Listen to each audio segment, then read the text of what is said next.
आज जो हम स्टार्ट कर रहे हैं वो एक्सरसाइज 7.5 है, ऑप्शनल एक्सरसाइज है ये। इसमें फर्स्ट क्वेश्चन है ABC is a triangle, locate A point in the interior of triangle ABC which is equi distance from all the vertex of triangle ABC. ABC अपने पास एक ट्रायंगल है जिसके अंदर हमने एक पॉइंट लोकेट करना है। कंडीशन क्या रखनी है? Equi distance from all the vertex of the triangle. Triangle की सभी वर्टेक्स से उस पॉइंट की डिस्टेंस क्या हो? इक्वल। यानी कोई भी ट्रायंगल हमने ली एबीसी, ए बी और सी, ये ट्रायंगल है। अब इसके अंदर एक ऐसा पॉइंट लोकेट करें जो ए बी और सी तीनों वर्टेक्स से इक्वल डिस्टेंस पे हो। तो हम बता दें कि ट्रायंगल के अंदर जो इक्वल डिस्टेंस पे जो पॉइंट होते हैं, ट्रायंगल के अंदर अपने पास उसकी वर्टेक्स से जो इक्वल डिस्टेंस पे जो पॉइंट होगा वो ट्रायंगल का सर्कम सेंटर बोला जाएगा। सर्कम सेंटर का मतलब जैसे अपने पास कोई ट्रायंगल है और इसके वर्टेक्स को टच करते हुए बाहर की साइड से जो सर्कल निकलता है उसको हम सर्कम सेंटर बोलते हैं। इसका मतलब अब इस ट्रायंगल के अंदर कोई पॉइंट होगा वो इस सर्कल का सेंटर है जो इसकी वर्टेक्स से इक्वल डिस्टेंस पे होगा, और वो जो डिस्टेंस है वो रेडियस बनेगी इस सर्कल की। अब वर्टेक्स से जो डिस्टेंस है वो क्या है? सर्कल की रेडियस। तो सर्कल की रेडियस तो आर टाइम्स क्या रहेगी? इक्वल। तो ये भी सर्कल की आर के इक्वल, ये भी आर के इक्वल और ये भी आर के इक्वल। तो एबीसी जो ट्रायंगल है उसके अंदर ये जो पॉइंट आया है जिसको यदि ओ नाम देते हम, तो ओ पॉइंट तीनों वर्टेक्स से इक्वल डिस्टेंस पे हुआ। तो यदि हमने इस ट्रायंगल में भी ऐसा ही फाइंड आउट करना है कि वो पॉइंट तीनों वर्टेक्स से इक्वल डिस्टेंस पे हो, तो इसका मतलब इसके सर्कम सर्कल का सेंटर चाहिए हमें। ट्रायंगल का सर्कम सर्कल का सेंटर हमें फाइंड आउट करना है। और किसी भी ट्रायंगल में अगर अपने पास ट्रायंगल की साइड्स दे रखी हो या ट्रायंगल अपने से बन जाती है तो हम उसका सर्कम सेंटर कैसे फाइंड आउट करते हैं? सर्कम सेंटर की डेफिनेशन के अकॉर्डिंग सर्कम सेंटर है किसी ट्रायंगल की साइड्स के परपेंडिकुलर का इंटरसेक्शन, परपेंडिकुलर बाइसेक्टर्स के, किसी ट्रायंगल की साइड्स के परपेंडिकुलर बाइसेक्टर्स के इंटरसेक्शन पॉइंट को उस ट्रायंगल का सर्कम सेंटर बोलते हैं। सर्कम सेंटर ऑफ ट्रायंगल क्या हुआ? इंटरसेक्शन ऑफ, इसका इंटरसेक्शन है perpendicular bisectors of the triangle. Perpendicular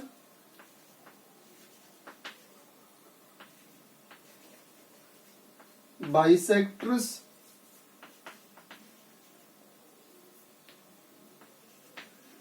of the sides of the triangle।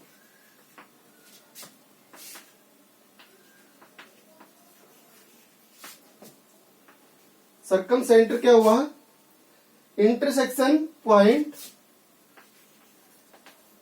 Of perpendicular bisectors of the sides of A triangle. Triangle की sides के perpendicular bisectors का intersection point triangle का circum centre बोला जाएगा। तो इसका मतलब अगर हमने इस ट्रायंगल में सर्कम सेंटर फाइंड आउट करना है तो इस ट्रायंगल की साइड्स के परपेंडिकुलर बाइसेक्टर ड्रॉ करेंगे। तो किन्हीं भी दो साइड्स का परपेंडिकुलर किन्हीं भी दो साइड्स के परपेंडिकुलर बाइसेक्टर जहां इंटरसेक्ट करेंगे उसी पॉइंट से तीसरी साइड का परपेंडिकुलर बाइसेक्टर भी पास होगा। इसका मतलब हमें तीनों साइड्स के परपेंडिकुलर बाइसेक्टर से ड्रॉ करने की जरूरत नहीं है, किन्हीं भी दो साइड्स के परपेंडिकुलर बाइसेक्टर हम ड्रॉ कर लेंगे और वो जहां इंटरसेक्ट करेंगे वो ट्रायंगल का सर्कम सेंटर बन जाएगा। तो जैसे हमें एबी का परपेंडिकुलर बाइसेक्टर ड्रॉ करें तो किसी लाइन सेगमेंट का परपेंडिकुलर बाइसेक्टर कैसे ड्रॉ होगा? हाफ से ज्यादा कंपास ओपन करते हैं उस जिस लाइन सेगमेंट का हम परपेंडिकुलर बाइसेक्टर ड्रॉ कर रहे हैं उसके हाफ से ज्यादा कंपास ओपन करवा के एक बार उसके वन एंड से आर्क्स लगाएंगे।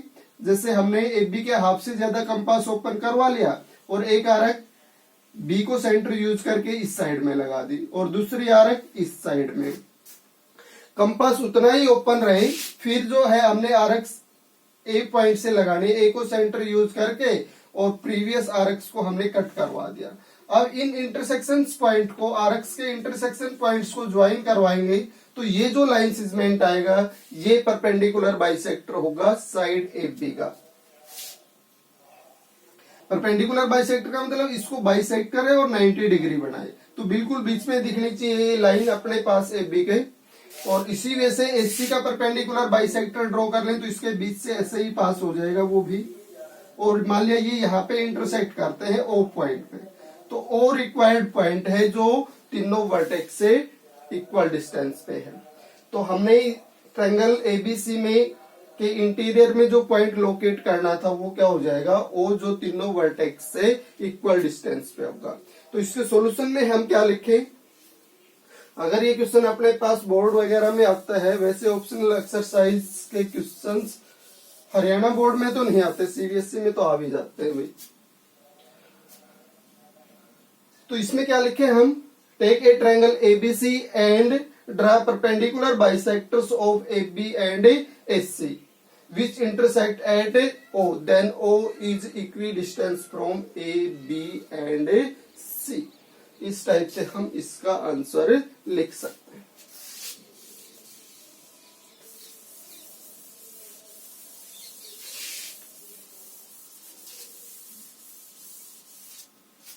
Second question, in a triangle locate a point in its interior which is equidistant from all the sides of the triangle।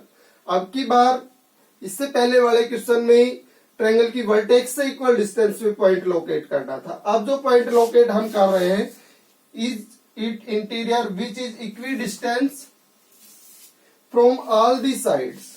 Vertex की बजाय अब की बार जो पॉइंट होगा वो साइड से इक्वल डिस्टेंस पे होगा। और ट्रायंगल में जो पॉइंट साइड से इक्वल डिस्टेंस पे होता है वो ट्रायंगल का इन सेंटर बोला जाता है। जैसे अभी इससे पहले जो अपने पास इक्वल वर्टेक्स से इक्वल डिस्टेंस पे था उसको बोला था हमने सरकम सेंटर, और साइड से इक्वल डिस्टेंस पे होगा उसको क्या बोलेंगे हम, इन सेंटर।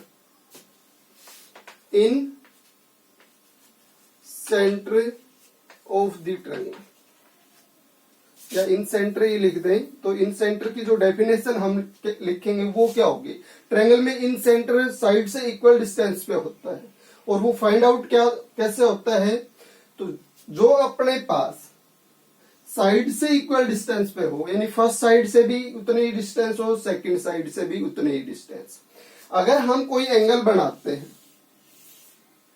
और इस एंगल का अगर हम बाइसेक्टर ड्रॉ कर लें, किसी एंगल को हम बाइसेक्ट कैसे करते हैं, कोई भी एक आर्क लगा ली हमने एंगल के लिए, तो इसका मतलब ये आर्क इस एंगल को डिसाइड कर रही है।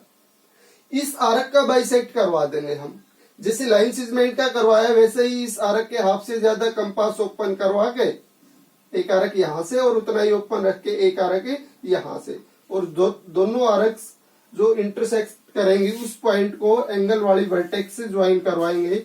तो ये जो लाइन आएगी अपने पास या रे होगी ये बाइसेक्ट करेगी इस एंगल को, यानी ये अगर आर्क अपने पास कंप्लीट 60 डिग्री को, पूरा जो एंगल है 60 का था, तो ये हाफ आर्क किसको रिप्रेजेंट करेगी, 30 को। इसका मतलब इससे जो हमने एक और दूसरी रे इसको बाइसेक्ट करने के लिए ड्रॉ की है उससे नीचे भी 30 बच जाएगा और ऊपर भी 30, अगर ये टोटल कितना था 60 था तब। तो इस टाइप से हम एंगल्स का बाइसेक्टर ड्रॉ करते हैं। और एंगल के बाइसेक्टर की कंडीशन क्या होती है कि वो उसकी आर्म से, पहले जो एंगल था उसकी आर्म से इक्वल डिस्टेंस पे होगा। यानी ये जो अपने पास एंगल बाइसेक्टर वाली जो लाइन है ये आर्म है अपने पास, पहले जो एंगल हमने बना रखा था उसकी, तो इस आर्म से और इस आर्म से उसकी डिस्टेंस क्या रहेगी, इक्वल। अगर इस पे कोई भी पॉइंट, जैसे हमने ए यूज किया, तो ए पॉइंट है वो दोनों आर्म से इक्वल डिस्टेंस पे रहेगा। यानी इस लाइन का एंगल बाइसेक्टर वाले लाइन पे कोई भी पॉइंट अगर यूज करें और उस पॉइंट की डिस्टेंस हम दोनों आर्म्स से लें, पहले वाले एंगल की जो आर्म्स बन रही हैं उससे, तो डिस्टेंस क्या आएगी, इक्वल। और इस चीज का प्रूफ हम ट्रायंगल्स को कॉन्ग्रुएंट प्रूव करवा के दे सकते हैं। यानी अब अपने पास जैसे इसको नाम दे दिया ए बी सी और डी, दो ट्रायंगल्स हैं ए बी सी और ए डी सी, ये दोनों कॉन्ग्रुएंट्स प्रूव हो सकती हैं। एक एक 90 डिग्री है, इसमें एक साइड कॉमन है और ये जो एंगल्स है अपने पास बाइसेक्ट करने से इक्वल बनाए हमने। इसका मतलब दो एंगल और एक साइड हमें मिल रही है, तो जो साइड यूज की उसी के एंगल्स तो हमने यूज नहीं किए, तो ए एस ए रूल तो नहीं बन रहा, तो ए एस ए बनाया जा सकता है। वैसे ए एस ए अगर बनाना चाहे तो हम कि इसमें ये एंगल इसके इक्वल और इसमें ये एंगल इसके इक्वल, तो ट्रायंगल्स में दो एंगल्स इक्वल है तो तीसरे भी क्या आएंगे इक्वल, तो उस हिसाब से हम इस एंगल को इस एंगल के इक्वल दिखा के और फिर ये एंगल और ये एंगल्स इक्वल प्रूव कर लिया हमने और इनको इंक्लूड करने वाली साइड, तब ऐसे एस बनाया जा सकता है। अगर नहीं भी बनाते हैं तो ए एस रूल से इसको डायरेक्ट भी हमें कॉन्ग्रुएंट लिख सकते हैं, केवल इस एंगल को और इसको यूज करके ऊपर वाले में इन दोनों को यूज करके और ये साइड कॉमन यूज करके दोनों ट्रायंगल्स को कॉन्ग्रुएंट बोल सकते हैं। अगर ये कॉन्ग्रुएंट होंगी तो ये साइड्स कोरस्पोंडिंग बढ़ेंगी और ये इक्वल आएंगी, और ये साइड्स किसको रिप्रेजेंट कर रही हैं, इस ए पॉइंट से आर्म्स की डिस्टेंस को। इसका मतलब किसी भी एंगल का अगर हम बाइसेक्टर ड्रॉ करते हैं तो उस लाइन के ऊपर एंगल बाइसेक्टर वाली लाइन या रे के ऊपर जो भी पॉइंट होगा वो दोनों आर्म से एंगल्स की आर्म से इक्वल डिस्टेंस पे होगा।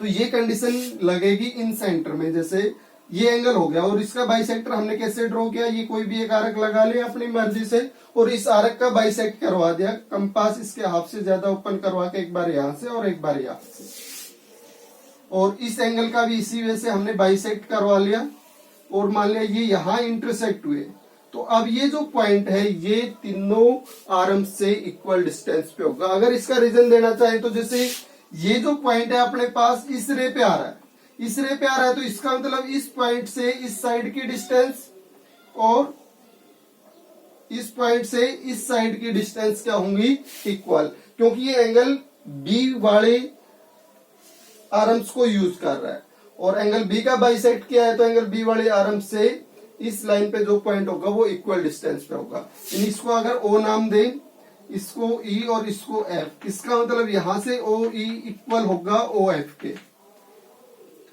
और इसी वजह से अगर इसको यूज करते हैं हम, ये पॉइंट अपने पास दूसरे एंगल के बाइसेक्टर पे भी आ रहा है, एंगल सी का बाइसेक्टर जो हम ड्रॉ कर रहे हैं उस पे भी ओ पॉइंट है, इसका मतलब एंगल सी की जो आर्म यूज हुई थी, एंगल सी में एक तो ये आर्म यूज हुई थी जिसकी ओ से डिस्टेंस ओ एफ बन गई, और दूसरा अपने पास एंगल सी में आर्म यूज हुई थी एस सी, तो ओ पॉइंट से एस सी से जो डिस्टेंस आएगी ओ एन नाम दे दिया, जैसे हमने ओ एन किसके इक्वल होगी ओ एफ। एसी में ये दोनों आर्म्स यूज हो रही थी बीसी और एफ बी, और बीसी से जो डिस्टेंस थी होगी वो ओ एफ थी और एसी से थी वो ओ एन, इसलिए इक्वल हुई। और ये फर्स्ट एंगल्स वाली जो हमने डिफाइन कर दी, तो ये ओ एन और ओ ई दोनों ही किसके इक्वल है ओ एफ के, इसलिए आपस में भी क्या होगी इक्वल, तो ये तीनों चीजें इक्वल होगी। इसका मतलब ओ ई किसको रिप्रेजेंट कर रहा है, ओ पॉइंट से एफ बी साइड की डिस्टेंस को, ओ एफ ओ पॉइंट से बीसी साइड की डिस्टेंस को, और ओ एन ओ पॉइंट से एससी साइड की डिस्टेंस को। इसका मतलब ओ पॉइंट तीनों ही साइड से क्या हो गया इक्वल डिस्टेंस पे, और यही चीज इसमें हमने फाइंड आउट करनी थी। और ये कैसे फाइंड आउट हुई, फिर अपने पास एंगल्स के बाइसेक्टर का इंटरसेक्शन पॉइंट, तो सरकम सेंटर हुआ था वर्टेक्स से जो इक्वल डिस्टेंस पे होगा वो साइड्स के बाइसेक्टर्स का परपेंडिकुलर बाइसेक्टर्स का इंटरसेक्शन पॉइंट, और जो अपने पास साइड से इक्वल डिस्टेंस पे होगा वो पॉइंट एंगल्स के बाइसेक्टर का इंटरसेक्शन पॉइंट। तो ये जो अपने पास होता है इसको हम इन सेंटर बोलते हैं। यहां से अगर हम इतना कंपास ओपन करवा के और ये जो डिस्टेंस आई है साइड से उनके जितना कंपास ओपन करवाएंगे तो ये यहां से इस टाइप से पास होगा और ये ओ इस सर्कल का सेंटर बोला जाएगा। तो इन सेंटर क्या हुआ, intersection of the bisectors of the angles of the angles of triangle.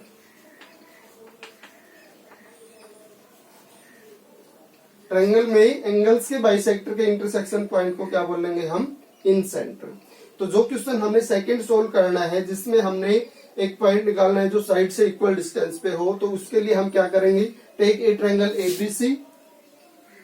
इसके आंसर में क्या लिखेंगे? Take a triangle ABC and bisect the angle B and C which intersect at O.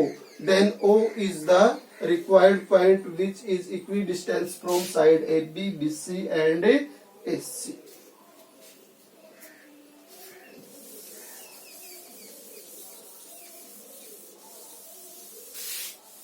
तो इसके साथ साथ हमने अब इसमें इन सेंटर और सर्कम सेंटर की भी डेफिनेशन दे दी है, तो ये चीजें भी हम याद कर लें, मेन चीजें हैं ये।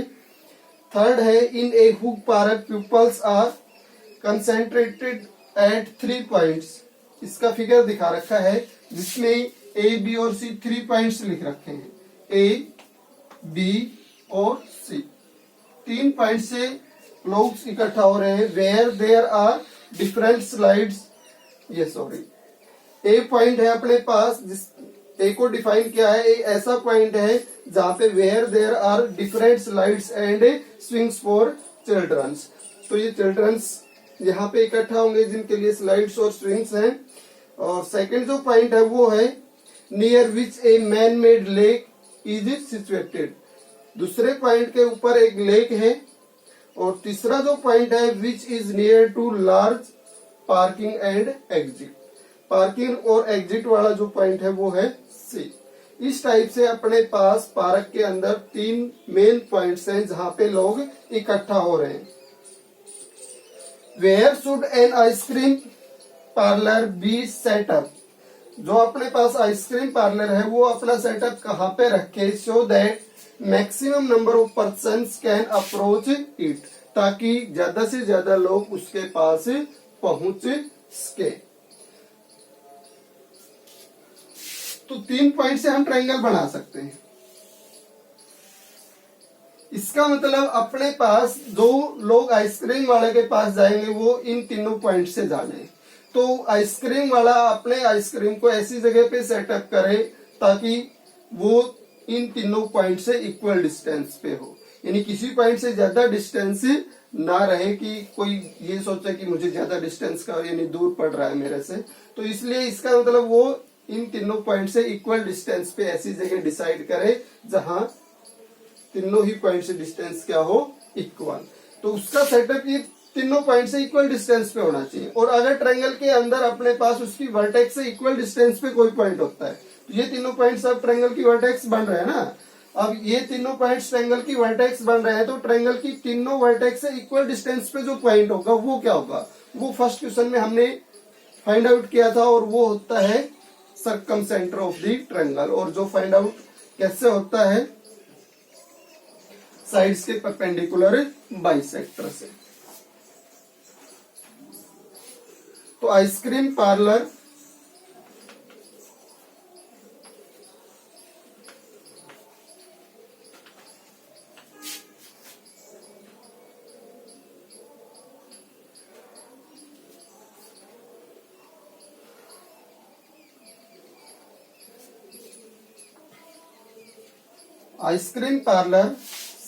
set up at the point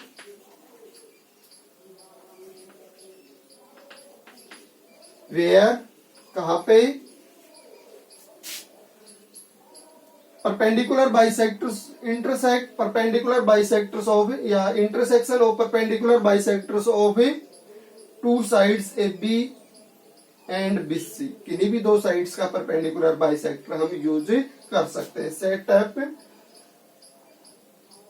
the point where perpendicular bisectors of side AB and BC intersect. कहां पे? सेटअप करेगा साइड AB और BC का जो परपेंडिकुलर बाइसेक्टर का जो इंटरसेक्शन होगा वहां पे। या इसके अलावा हम इसको क्या बोल सकते हैं कि परपेंडिकुलर बाइसेक्टर जहां इंटरसेक्ट करते हैं वो क्या होता है, circumcentre of the triangle. तो इट पार्लर सेटअप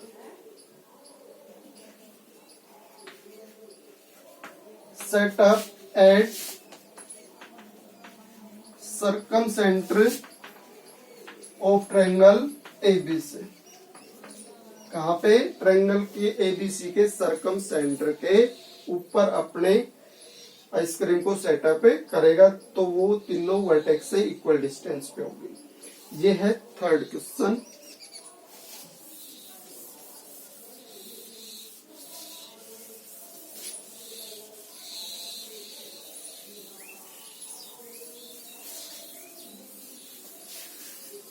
लास्ट है fourth, complete the hexagonal and star shaped rangolis.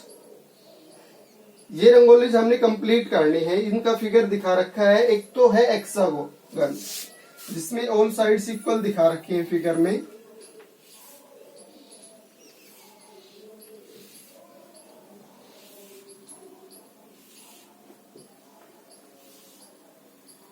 इस टाइप से हेक्सागन बना रखा है इक्वल, और इसकी साइड्स दिखा रखी है 5 सेंटीमीटर ईच।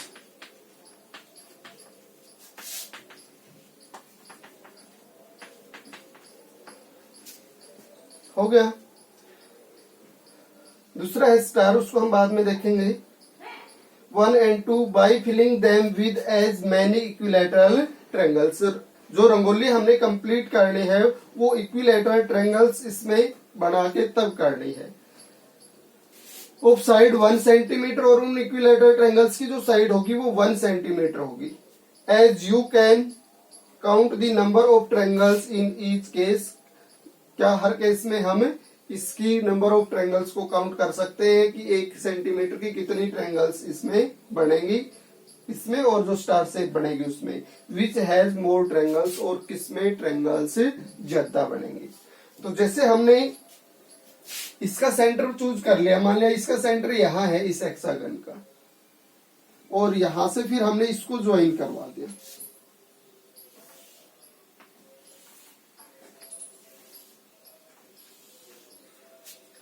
अगर ये हेक्सागन है तो इसमें 6 साइड्स यूज हो रही है और कंप्लीट एंगल 360 होता है, और 360 अब 3 इक्वल पार्ट्स में डिवाइड हो जाएगा क्योंकि ये साइड्स क्या है, इक्वल। तो ये इक्वल एंगल्स बनेंगे यहां से। तो 360 6 इक्वल पार्ट्स में डिवाइड होगा तो ये एंगल 60 आएगा, और ये साइड इसके इक्वल होगी तो ये एंगल्स भी क्या होंगे, इक्वल। ये एंगल्स इक्वल होंगे तो इन दोनों का सम कितना बचता है, अगर ये 60 होता है तो 120। फिर इसका मतलब 120 दो इक्वल पार्ट्स में डिवाइड होगा, 60 और 60। अगर ये साइड्स इक्वल हैं तो इक्वल साइड्स के अपोजिट एंगल्स इक्वल होंगे। तो इसमें इसका मतलब ये सभी इक्विलैटरल ट्रायंगल्स बनेंगी, और कितनी बनेंगी, 1 2 3 4 5 6। और अब एक इक्विलैटरल ट्रायंगल के अंदर हम कितनी 1 सेंटीमीटर वाले ट्रायंगल्स फिट कर सकते हैं, ये चीज हमने फाइंड आउट करनी।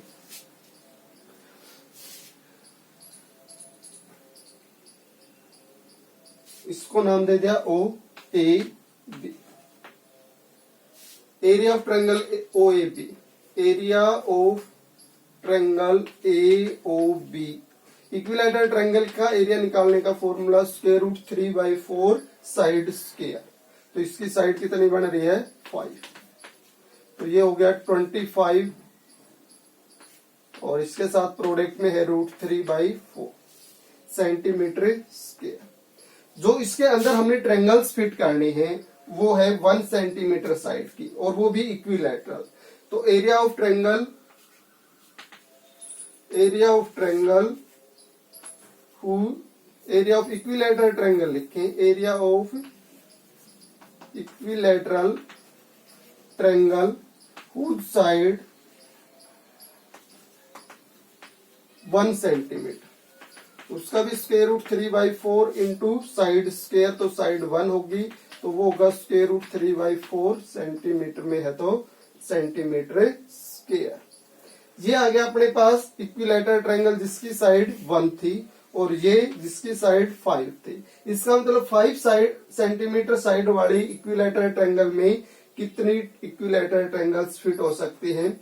तो ये जितना एरिया है, जैसे मान लिया कि एक ट्रायंगल अपने पास 20 एरिया कवर कर रही है और एक एरिया 2 एरिया कवर कर रही है, तो 20 एरिया में 2 एरिया वाले कितनी ट्रायंगल्स हम कट कर सकते हैं?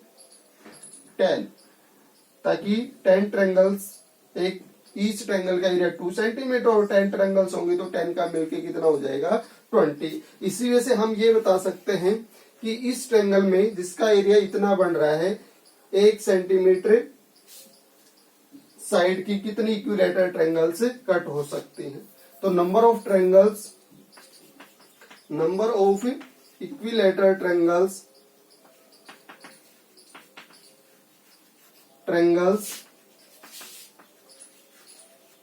fit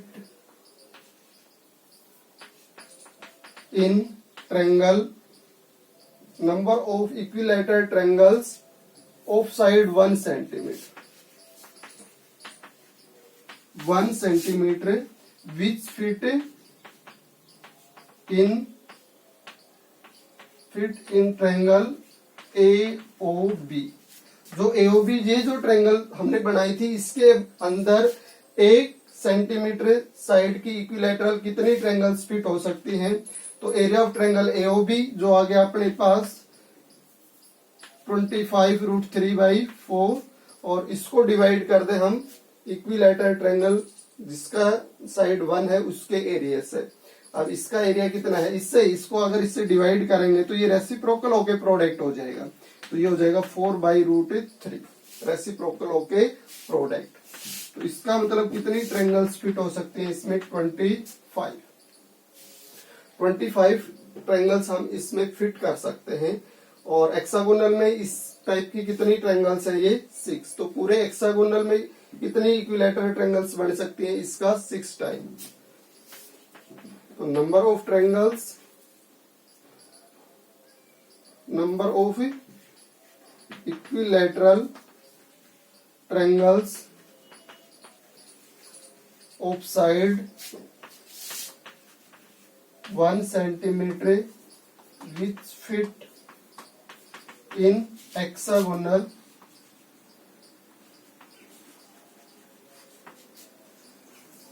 is 25। एक इक्विलैटरल ट्रायंगल में और 6 ट्रायंगल बने तो 6 से प्रोडक्ट होके 150 ट्रायंगल्स इसमें बन सकती है। और जो स्टार शेप बन रहा है इसमें उसकी बात करें तो स्टार शेप में इसी टाइप की 6 की बजाय 12 इक्विलैटरल ट्रायंगल्स बनेंगे। जिस हिसाब से इसने फिगर दिया है तो इसका मतलब उसमें 12 बनेंगी, तो उसमें number of equilateral triangles whose side 1 centimetre more हो जाएंगी हेक्सागोनल से।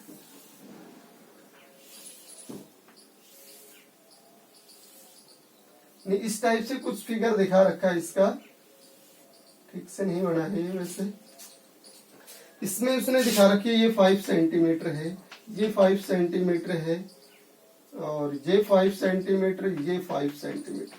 तो ये इक्विलैटरल है 5 सेंटीमीटर, यानी 1 2 3 4 5 1 2 3 4 5 और 6 ही बन रही है। तो इसका मतलब 6 साइड इक्विलैटरल ट्रायंगल्स तो यहां बनेंगी 1 2 3 4 5 और 6 इसके अंदर, क्योंकि अंदर अब अपने पास फिर से एक हेक्सागन बन गया जिसकी साइड कितनी है 5। अंदर भी तो एक 6 साइड्स का अपने पास हेक्सागन बन रहा है, तो इसका मतलब उसमें जो ट्रायंगल्स हमने निकाली थी वो 150, तो इसका मतलब इसके अंदर बनेंगी और 150 फिर इसके बाहर बनेंगे। तो area of star by area of one triangle दिखा देंगे। Number of triangles in star, number of equilateral triangle लिखो तो इक्विलैटरल लिख देना, नंबर ऑफ रिक्वायर्ड ट्रायंगल्स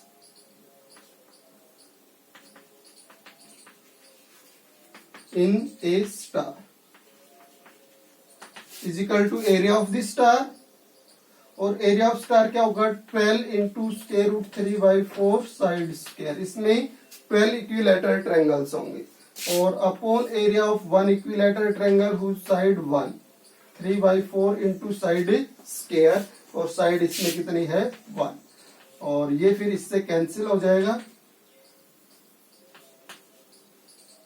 ऊपर 5 का स्क्वायर 25 इंटू 12 और नीचे 1 ही बन रहा है, तो इनकी प्रोडक्ट कितनी आ जाएगी 300। तो इसका मतलब स्टार में तो 300 ट्रायंगल्स बनेंगी और हेक्सागन में 150 ट्रायंगल्स बनेंगे, तो स्टार में ज्यादा ट्रायंगल्स हो जाएंगे।